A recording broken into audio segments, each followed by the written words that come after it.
তাই আমি চলে এলাম নারায়ণ দর্শন। নারায়ণ দর্শন তাতে কি হবে তোমার? সর্বপ্রথম তো আমাকে দর্শন করা উচিত ছিল। এই কি বলছেন? এই কি বলছেন পিতাশ্রী?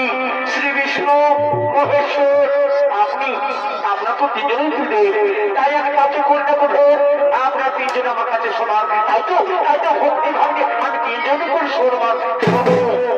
শোনো আরো শোনো, সর্বশ্রেষ্ঠ সর্বশক্তিশালী মহাকবি হরমাবে আমি হলাম সর্বব্রহ্মণ। তার তিনজনের সঙ্গে তুমি কখনো মিলিত করো না। পিতাশ্রী পিতাশ্রী এটি মনোভাবনা পিতাশ্রী, এটি বলছেন আপনি পিতাশ্রী? হ্যাঁ নারদ, শোনো তাহলে মনে শোনো। সৃষ্টি রচক আমি স্বয়ং ভোগ, আমি সৃষ্টি করতে আমি সমগ্র জীবন আধার আমি হলাম স্বয়ং ভগবান। তার পৃথিবীর সঙ্গে তার পৃথিবীর সঙ্গে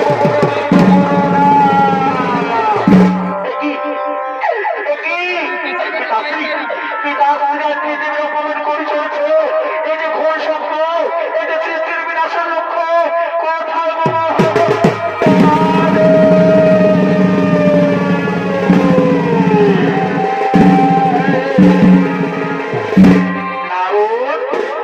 তুমি মনে হচ্ছে কোনো সম্পর্ক বলছো না?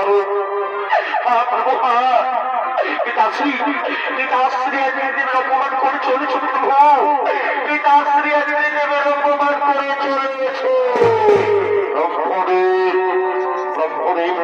এটা আপনি তো ব্রহ্মদেব, এটা আমরা দম্ভ, এটা আমরা অহংকার বলছি প্রভু। কি মহাদেব? এই যে মহাদেব আপনি এখানে, দম্ভ আমার নয়, দম্ভ আপনার। আপনি নিজের মহান শক্তিশালী মনে করেন, এই কারণে আপনি এখানে এসেছেন। আমি আমার বলছি মহাদেব, আমি আমার বলছি আমি হলাম সর্বশ্রেষ্ঠ শক্তিশালী। আমি আমি আমি হলাম প্রভুদেব। আপনি যদি মহাজ্ঞানী হয়ে থাকেন, আপনি যদি মহাজ্ঞানী হয়ে থাকেন, তাহলে আমার একটা প্রশ্নের উত্তর দিয়ে দিলেন ব্রহ্মদেব। বলুন মহাদেব, বলুন মহাদেবকে আপনার প্রশ্ন রয়েছে। প্রশ্ন হচ্ছে, এই যে আমার সামনে যে স্তম্ভ রয়েছে, এই স্তম্ভের শুরু আর শেষ কোথায়? বলে দেখে ব্রহ্মদেব। এটা কঠিন প্রশ্ন। আমি এক্ষুনি অনুভব করি এই প্রশ্নটা এক্ষুনি বুঝিয়ে দেবো। কেন কোথাও দেখে আছি, দেখি সামনে দেখে আছি, আলু দেখি দেখি কি অমিতাভ কোথায় শেষ পিছনে বোঝা যাচ্ছে না।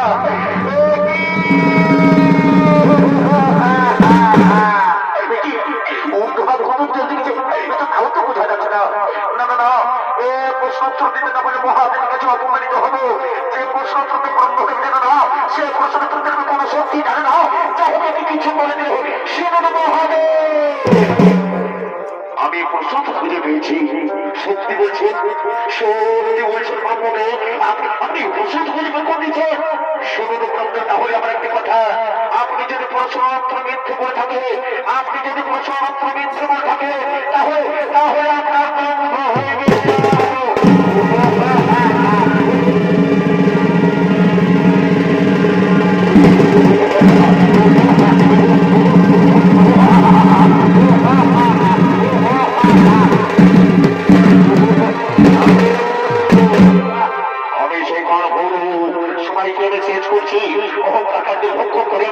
সৃষ্টির জন্য সময় পাই না, তার মধ্যে থাকা কোনো জায়গা নেই। আমি আপনাকে অহংকার দণ্ড পৌঁছে দিব। যে মুখ দিয়ে আপনি বারবার অহংকারে বাণী বের করছে, যে মুখ দিয়ে আপনি বারবার অহংকারে বাণী বের করছে, সে মুখ আমি করিলাম।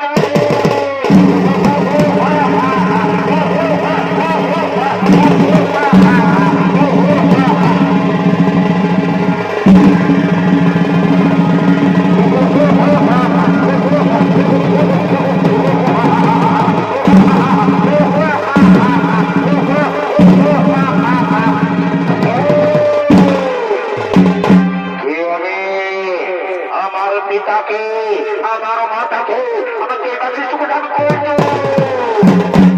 তুমি তুমি পিতাশ্রী মস্তকে তো জন্ম নিয়েছো। পিতা ধরিত্রীর বুকে বেঁচে থাকা পরামর্শ নেবে ও যতগুলো শুক্রাচার্যের নিকট।